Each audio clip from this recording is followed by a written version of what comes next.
क्या ये भूत भगाने के लिए हनुमान चालीसा यूज करना चाहिए, आप बताइए।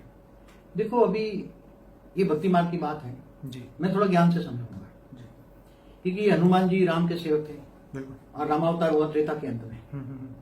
अब राम और हनुमान जी को हो गए, पूरा द्वापर हो गया, तो द्वापर 8,64,000 साल बीत गए। कितने? 8,64,000 ईयर। राइट।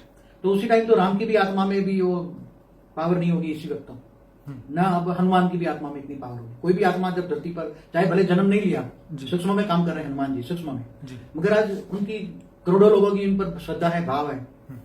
हनुमान जी की आत्मा एक है, भले तो धीरे धीरे 8,64,000 साल से भी ज्यादा समय हो गया है, तो आत्मा में पावर तो क्षीण होता है। इसलिए देखो, हम तो ज्ञान मार्ग वाले हैं, आपको ज्ञान से समझाते हैं।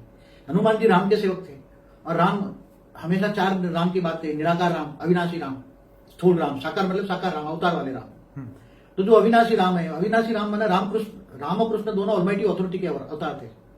तो जो आप साकार को याद करते हैं, हिंदू शास्त्रों में साकार और निराकार दोनों को याद करते हैं, तो जिसके अवतार है उसको मूल रूप में याद करो ना उसको, तो मूल में पावर होता है ना। हाँ बिल्कुल। ये तो अवतार है, साकार रूप में पावर नहीं होता है, क्योंकि वो आत्मा फिर भले, ये तो हनुमान जी जन्म मरण के चक्र में नहीं आए, मगर सूक्ष्म में तो रहे ना।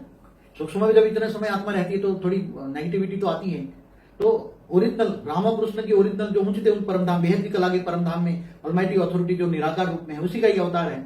तो उसी को याद करो, ऊंचे उन परमधाम में, बेहद की कला के परमधाम में निराकार, जो जैसे सूर्य की भांति है, ऐसे वो भी सूर्य की भांति है, मगर वो परम लाइट का है, ये अग्नि तत्व का है। स्थूल सूर्य है, वो परम सूर्य है। तो परम प्रकाश को याद करो, आत्मस्वरूप बनो, पहले अपने आप को जानो, तुम अपने आप को, स्वयं को जानो, तुम अपने आप को जानो कि मैं आत्मा हूं, शरीर नहीं। शरीर तो एक आपका साधन है, आत्मा का काम करने का एक साधन है। आत्मा में, अगर हमारी आत्मा में पावर आती है तो इससे क्या भूत प्रेत ये जो भी आत्मा में पावर आएगी, तुम्हारे ओरा में पावर आएगी ना। ठीक है। तुम्हारे तुम्हारे ओरा में पावर आएगी तो जो भूत प्रेत 3 तत्वों में है ना, वो उसका शरीर आकाश, वायु और अग्नि का है, दो तत्व नहीं है, जल और मिट्टी नहीं है भूत प्रेतों को। तो तुम्हारा ओरा देखेंगे ना, तुम्हारा ओरा देखेंगे तो वो देखते ही तो देखेंगे ये तो कोई देवता है। आत्मा में पावर आती है, ओरा में पावर है, कारण शरीर, सूक्ष्म शरीर में, क्योंकि कारण शरीर से ओरा बनता है। तो तुम्हारे ओरा में देखेंगे व्हाइट लाइट है, व्हाइट लाइट जब पावर आती है तो व्हाइट लाइट होती है, व्हाइट ओरा बनता है। देखेंगे वो तो बहुत देवता है या देवी देवता है ऐसा समझेंगे, तो वहां से फिर वो पावर बहुत आएगी, तो वो पावर का ओरा और परम शांति का वाइब्रेशन डालोगे।